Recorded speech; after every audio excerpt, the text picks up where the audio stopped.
തട്ടിമുട്ടിയും സീരിയലിൽ അഭിനയിച്ച സിദ്ധാർത്ഥിനെ എല്ലാവർക്കും അറിയാലോ. മഞ്ജു പിള്ളയുടെ മകനായിട്ട് അഭിനയിച്ച സിദ്ധാർത്ഥ്.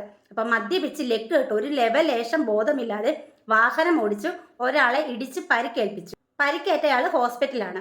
അപ്പം ഇതൊന്നുമല്ല നമ്മൾ പറയാൻ പോകുന്നത്. അപ്പൊ ഈ സിദ്ധാർത്ഥിനെ കുറിച്ചിട്ട് അന്നൂസ് ഫുട്പാത്ത് എന്ന് പറയുന്ന ഒരു ലേഡി ഒരു വീഡിയോ പങ്കുവച്ചിട്ടുണ്ട്. അപ്പൊ അവരുടെ ചാനലിൽ നമ്മൾ ആ ഒരു വീഡിയോ കാണാനിടയായി. ആ ഒരു വീഡിയോ കൂടെ ഞാൻ ഇവിടെ പ്ലേ ചെയ്യാം. മോനെ, ശരിക്കും എന്നെ ചേച്ചിക്ക് സങ്കടം തോന്നുന്നുണ്ട് കേട്ടോ. നീ ഓർക്കുന്നുണ്ടോ? 2021 ഒക്ടോബർ 21 കൊച്ചിൻ നമ്പർ 18 ഹോട്ടലിൽ വെച്ച് നമ്മൾ കണ്ടിരുന്നു. ഞാൻ നിന്റെ കൂടെ കുറച്ച് ഫോട്ടോസ് എടുത്തു. അത് കഴിഞ്ഞ് ഞാൻ എൻ്റെ വ്ളോഗിങ് വീഡിയോന്റെ ഇടയിൽ കുറേ നീ പതിഞ്ഞിട്ടുണ്ടായിരുന്നു.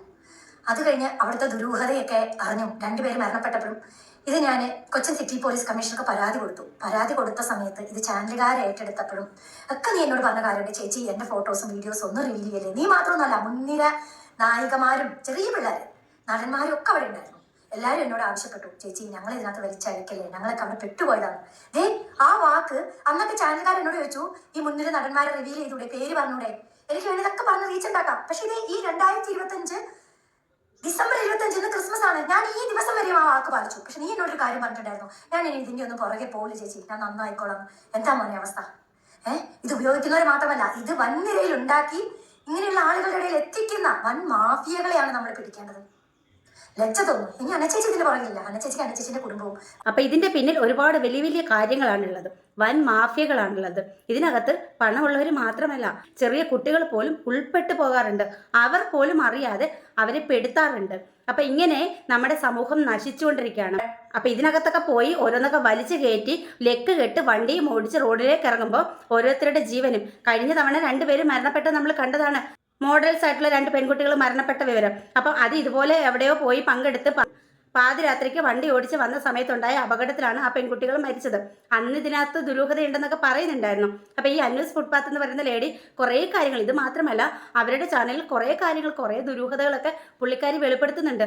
പക്ഷേ അതൊന്നും എവിടെയും എത്തുന്നില്ല, ആരും അന്വേഷിക്കുന്നില്ല. വെറുതെ ആ പുള്ളിക്കാരി ചാനലിൽ ഇങ്ങനെ ഓരോന്ന് വിളിച്ച് പറഞ്ഞിട്ട് പോലും അതത്ര സീരിയസ്നെസ് ആയിട്ട് ആരും, ഒരു യൂട്യൂബ് ബ്ലോഗർ പോലും വീഡിയോ ചെയ്ത് കണ്ടിട്ടില്ല. അപ്പം എന്തുകൊണ്ടാണ് ഇതിനെതിരെ ആരും പ്രതികരിക്കാത്തത്? നമ്മുടെ സമൂഹത്തിന്റെ, നമ്മുടെ യുവതലമുറയെ നാശമാക്കുന്ന കാര്യങ്ങൾ നമ്മുടെ സമൂഹത്തിൽ നടന്നിട്ട് പോലും ആരും പ്രതികരിക്കുന്നില്ല. അപ്പൊ ഈ സിദ്ധാർത്ഥും അതുപോലെ തന്നെ പല നടന്മാരും നടിമാരും ഈ അന്നൂസ് ഫുട്പാത്ത് എന്ന് പറയുന്ന ലേഡിയോട് റിക്വസ്റ്റ് ചെയ്തെന്നു അവരുടെ പേര് വെളിപ്പെടുത്തരുതെന്നു. അപ്പം ഇതിനകത്ത് ഒരുപാട് പേര് പെട്ടിട്ടുണ്ട്, ഒരുപാട് പേര് അറിഞ്ഞോ അറിയാതെയോ പെട്ടിട്ടുണ്ട്. അപ്പം നമ്മുടെ സമൂഹത്തെ തന്നെ നാശമാക്കുന്ന ഒരു വൻ മാഫിയ തന്നെയാണ്. ശരിക്കും ഇതിനൊക്കെ എതിരെയാണ് പ്രതികരിക്കേണ്ടത്. യൂട്യൂബേഴ്സ് ആണെങ്കിലും ഇനിയിപ്പം പോലീസ് ഏമാന്മാരാണെങ്കിലും അതുപോലെ തന്നെ മാധ്യമങ്ങളാണെങ്കിലും ഇതിനെതിരെയൊക്കെയാണ് പ്രതികരിക്കേണ്ടത്. ഇതൊക്കെയാണ് നമ്മുടെ സമൂഹത്തിൽ നിന്നും തുടച്ചു മാറ്റേണ്ടത്. അല്ലാതെ വല്ലവന്മാരെയൊക്കെ ചെറ്റപ്പൊക്കാൻ പോകുന്ന കാര്യങ്ങളല്ല മാധ്യമങ്ങളൊക്കെ എടുത്ത് അലക്കേണ്ടത്. നമ്മുടെ സമൂഹത്തിന് നാശമാകുന്ന ഇതുപോലുള്ള അതിക്രമങ്ങൾ, ഇതുപോലെയുള്ള വൻ മാഫിയകൾ, ഇതിൽ അകപ്പെട്ടു പോയേക്കാവുന്ന യുവതലമുറ, നമ്മുടെ കുഞ്ഞു മക്കളെ രക്ഷിക്കാൻ വേണ്ടിയിട്ട് മാധ്യമങ്ങളും അതുപോലെ തന്നെ നമ്മുടെ നിയമവ്യവസ്ഥകളും എല്ലാവരും ഒറ്റക്കെട്ടായി നിന്ന് ഇതിനെതിരെ പ്രതികരിക്കണം. നമ്മുടെ പെൺകുട്ടികളാണേലും ആൺകുട്ടികളാണേലും അവരൊക്കെ ഇതുപോലെയുള്ള ചതുക്കുഴികളിൽ ചെന്ന് പെടാതിരിക്കട്ടെ.